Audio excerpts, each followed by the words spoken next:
Hey Guitar Champion, what's going on? Justin Hombach here. I'm back from my practice cave and welcome to today's video where we are going to talk about hand synchronization. And warning, this video could be a little bit controversial. I'm going to say some things that some people maybe don't like, some things that you maybe don't want to hear, because today I'm not going to be this Justin, I'm going to be this Justin. Here we go.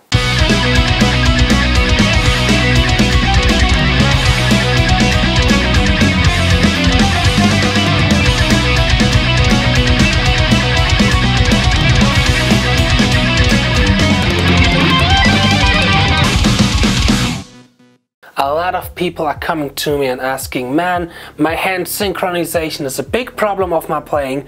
What should I do? Which exercises should I work on or should I practice to get a better hand synchronization? And sorry, but I have to say, there aren't any exercises out there that can improve your hand synchronization. There is no magic pill that you can take or a magic exercise that you can practice to a certain point, a certain BPM to really be better in your hand synchronization. And if anyone on YouTube is going to say this, sorry, that's bullshit. But there are certain methods, certain habits that you can apply on your daily practice routine and all the stuff that you're practicing right now.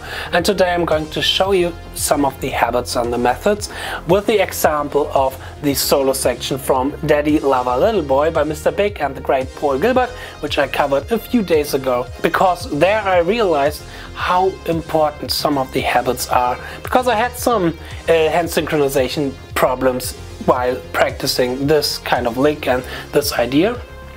And so I take this one as an example, and in the end of the video I have also a really great workout with the lick section from Daddy Lover Little Boy. So first, why do we have problems with our hand synchronization? What does this mean, hand synchronization?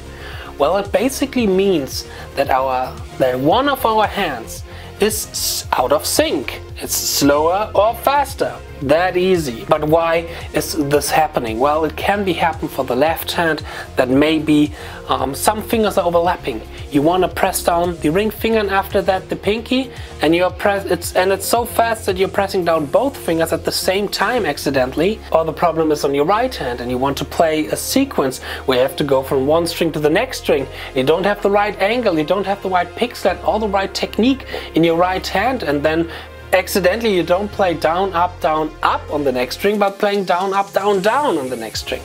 And up to a certain point, here comes the thing which maybe not everybody would agree, which is totally fine. To a certain point, a lot of people are saying, it's fine, it works, well, it's okay when I'm missing that note or that beat, or it's the way how I play. And to a certain point, a lot of people are using a lot of excuses to, agree why they are not playing something precise or right. And this is a problem, to be honest. I really don't like this kind of idea to apply a technique, which is certainly not good for a lot of stuff that you're doing on this guitar. Like, for example, a weird way how to hold the pick, or a weird way how to play your left hand, or something where you could say it's individual and it's my kind and my style of playing, which is totally fine, but you will get to a point where you will have problems with that. In other instruments, we have hundreds of years of experience in developing the right technique for the right situation, like piano or violin or stuff like this.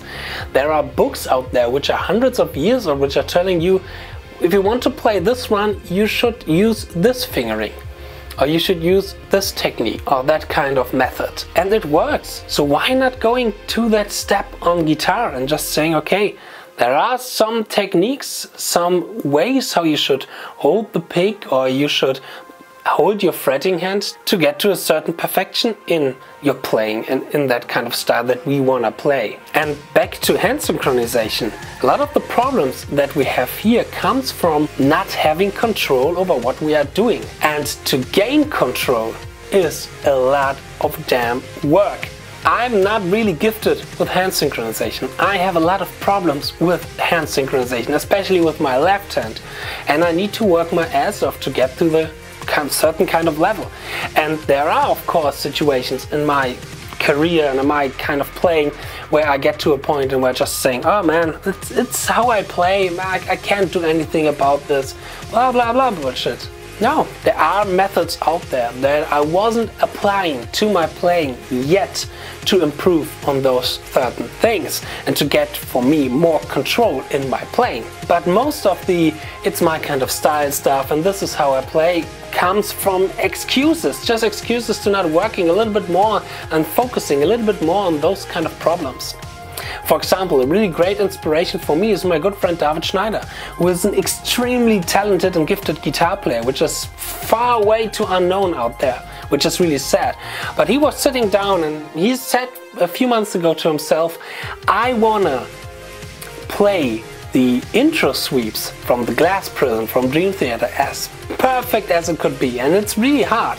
And I have listened to the original recording, to some live recording, was saying, yeah, man, but Petrucci is not even playing it so clean and so precise like you want to play it, so why bothering, why doing it? And then he was saying something which was really right.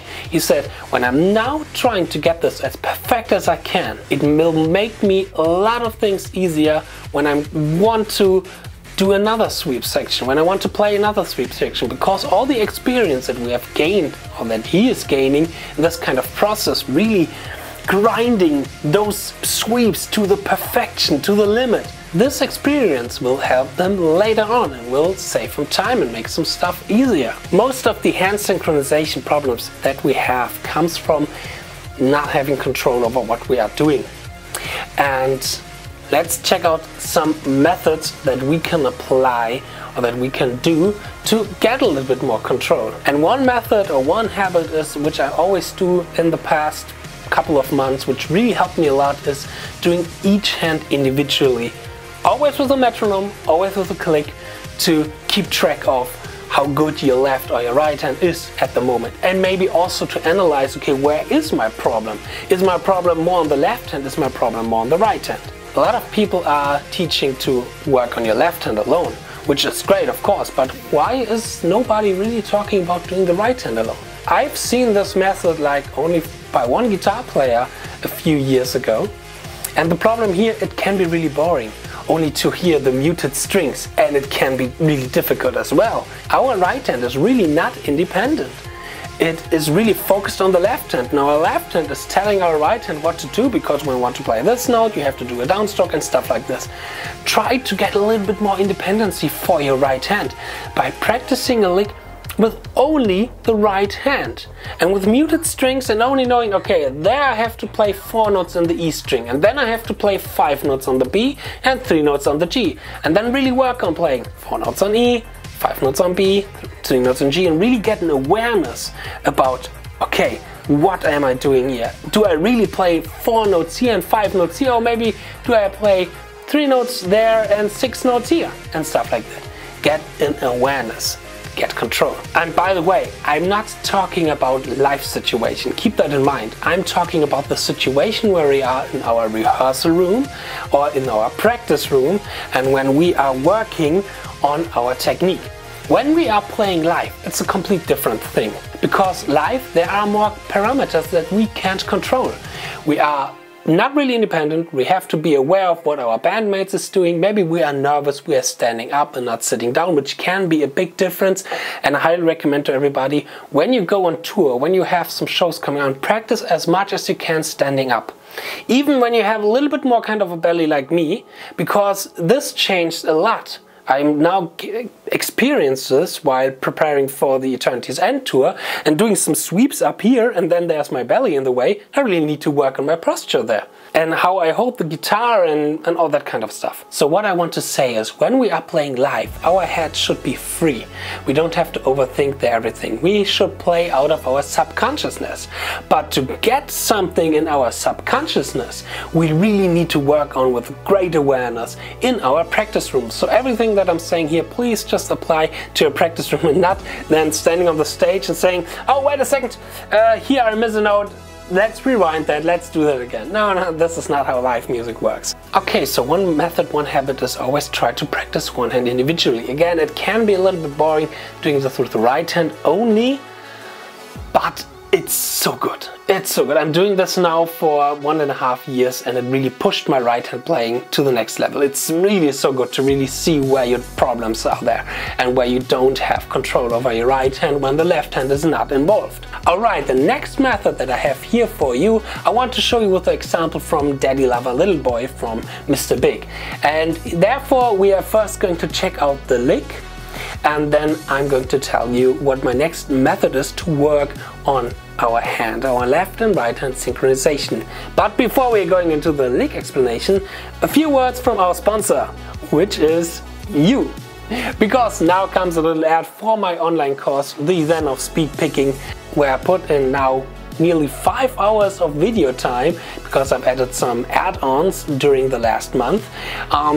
All of my experience that I've gained in the last couple of years about speed picking, also great exercises. I talk a lot about pick slanting, pick control, all that kind of stuff, and more than 50 great licks. So let's roll the ad from my sponsor, which is you, when you are buying the Zen of Speed Picking. Alright, see you on the lick. Speed picking.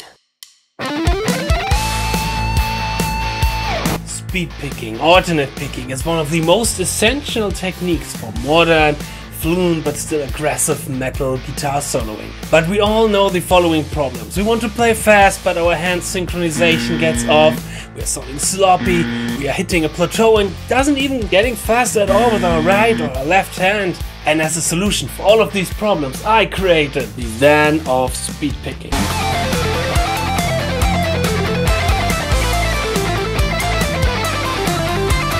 Hi, I'm Mr. professional guitar coach and metal musician, and in the Zen of Picking I want to share all the knowledge, all the experience that I gained after more than 15 years of loving the technique which is called speed picking. So in the past 15 years I sat down and practiced. And now comes the time to share this knowledge with you guys. Because a lot of my clients and students are coming to me with those problems, hand synchronization, hitting a plateau, getting any faster, want to build speed or stamina, want to be able to create some of the cool sounding modern picking lines.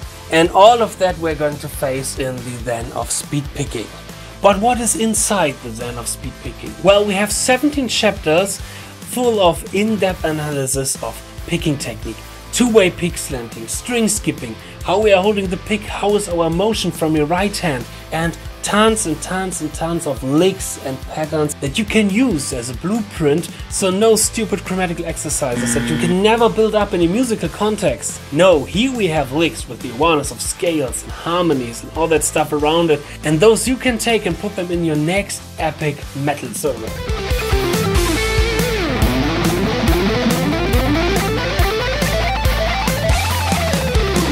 But more to come. I'm going to upgrade the Zen of Picking monthly with new exercises and new ideas. Follow this link and you will find more about the Zen of Speed Picking. Now, what you waiting for? Get your ass off and let's start practicing. Boost your picking technique with the Zen of Speed Picking.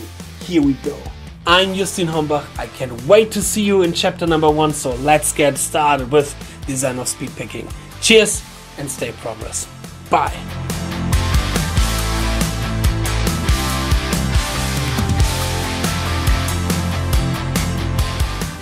Alright, let me first play the complete section slow and then we're going to check it out more into detail. Here we go.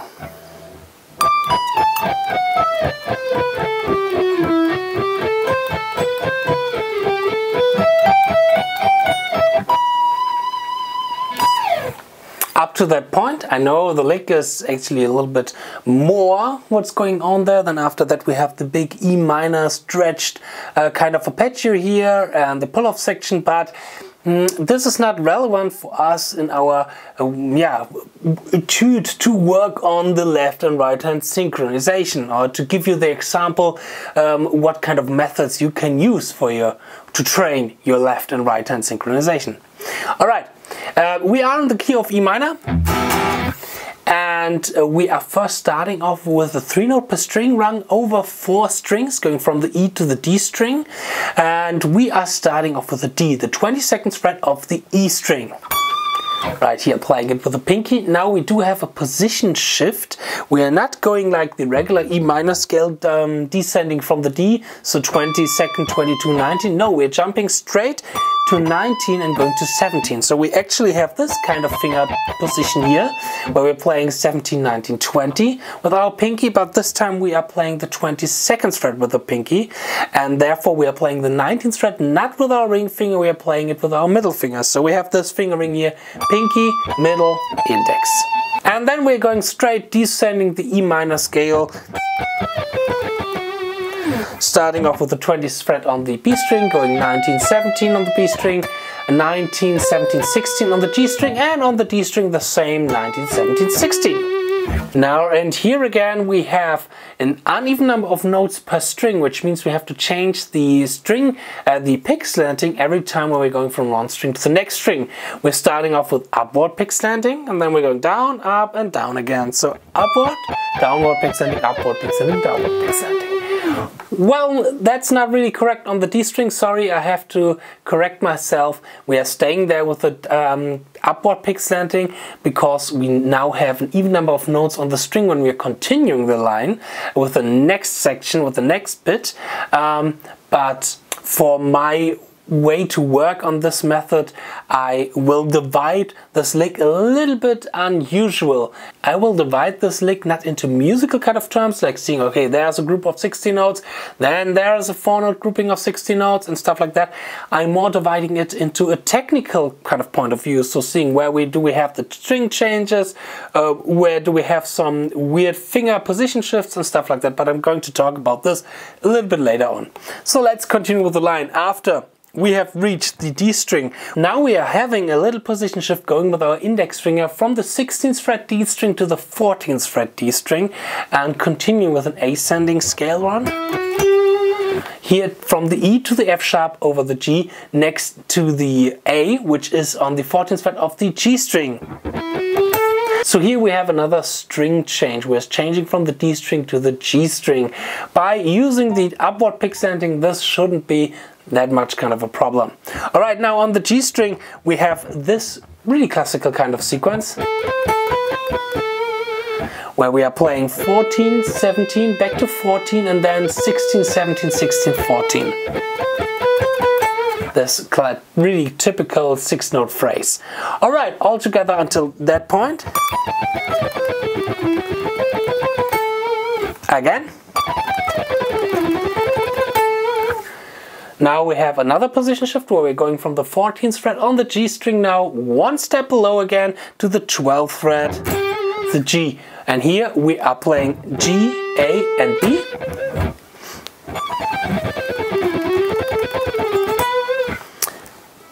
And now we have a big string skip where we're going from the B straight to the E on the E string 12th fret with our index finger. So here on the 12th fret, and then again we are playing this kind of sequence, the 6-note sequence. So we have from the G string 12, 14, 16 going to the E string, playing the 6-note phrase, and then we are resolving to the 19th fret, the B on the E string, the 5th in E minor.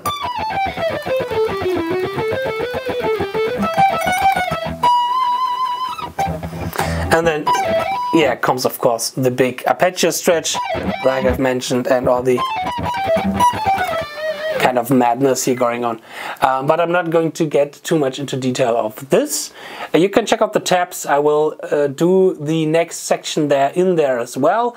But here, to work on the method for our left and right hand synchronization again, we only need this small picking section here, which is, even if it's small, it's also pretty hard. So yeah, let us check out how we can work on this now to, yeah, improve on our left and right hand synchronization.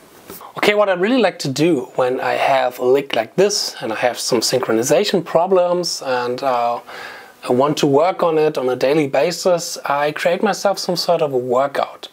Because again, the hand synchronization problems often comes from certain movements that I don't really have control over it. Like for example, again, playing a descending line and my ring finger is together with my middle finger going at the same time from the string and stuff like that, or my right hand is not really moving correctly and have some issues going from one string to the next string. And there are some small kind of zones and some small notes where those problems can happen, and this will affect everything in the line, because then it will cost maybe a little bit amount of time, little bit, where you could say, it doesn't matter, but this, I think this kind of little bit time, which not proper technique, is something which really hinders you on playing something tight and precise, like Paul Gilbert is doing.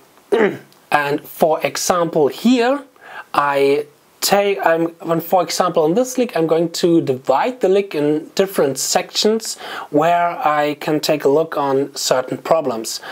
For example, in my workout that I'm going to present you now in a few minutes, is I divide most of the stuff where I have the string change. For example, the first thing that I play is just those 4 notes. Really focusing on every note. Do I get the upstroke on the B string right? Do I have the downstroke, the last downstroke on the E string right? Here I'm trying to be able to focus on every individual note.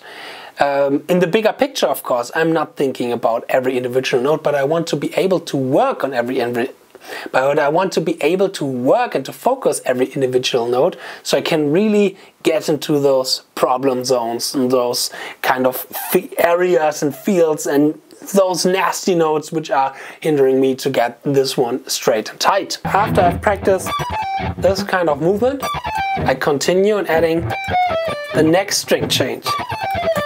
Oh, sorry. And really checking, do I have the control over every pick note, for example. And then, for example, just practicing the left hand and only the right hand.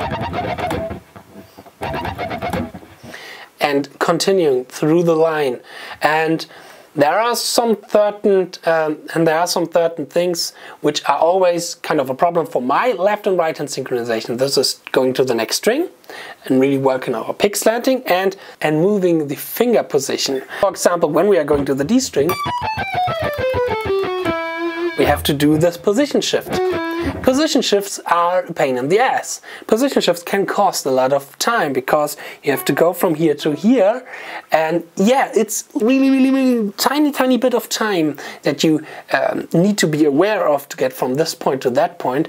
But there are some certain licks which are always constantly making myself problem doing position shifts and keeping them in time and really tight and really on the beat, on the 16-note beat. So yeah, and I'm not only doing this workout, I record myself at a certain point, and it's really important to record yourself because you cannot focus on everything when you are practicing, and you can't hear everything when you're practicing.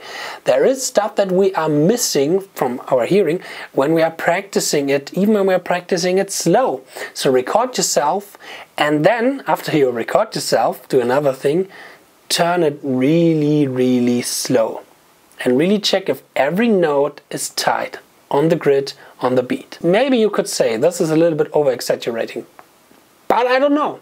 I'm doing this now for a couple of months, this kind of method, and of course after that I realized myself, shit, there's a lot of stuff to practice still, a lot of stuff to work on, but it developed my control over certain techniques immediately and a lot, because I have noticed some mistakes or some problems that I had that I would never notice when I hear this fast. So yeah, be hard with yourself, be disciplined with yourself, don't have excuses. Go and analyze the stuff that you're playing to a certain point where everybody would say, man, this is over-exaggerating. And when people are saying this, it often comes from their wish that they could be as precise as you want to be. It's the same like with my friend David. When he told me that he wanted to play the sweeps from Glass Prism so extremely perfect and tight, and he did. There's a video out there where he's playing them, and it's absolutely, he nailed it much better than Petrucci would ever nail it. And I was talking to him, man, you are over-exaggerating, don't stress yourself, I mean, come on, relax. But no, this is not the right response for me as a friend of him. As somebody who wants to support him, I should have said, yeah, that's right, do it. Be more precise, work more on yourself. You say this is enough? No, this is not enough. You say you can't do more? Of course you can do more. Now let's go outside and do it, and I do it as well. We are doing it together. We want to be better together. This is the support that somebody like him needs. And not like, come on, you're over-exaggerating. Man, that's without feel when it's like perfectly and like sounds like a robot has played it, then it's without feel bullshit, blah, blah, blah. No, stop saying this, please. And if you say this, then please unsubscribe to my channel immediately. But before we end, we're now doing the workout, which goes like a minute or so. And the workout is on 150 ppm. If you want to have it slower, then make the YouTube video slower. Do it 50% slower, and then you are at, yeah, something around 60 ppm. No, not 60, sorry, what I'm saying. 75 ppm. Do it on 20% slower, then you're on 120 ppm, all that kind of stuff. With the workout, you can see what I mean by splitting up this line in different sections to work on some certain problems like the pick slanting and all that kind of stuff. As always, you will find the tabs for this link in the description box. I hope I'm going to see you in my next video. Cheers and stay progress. Bye.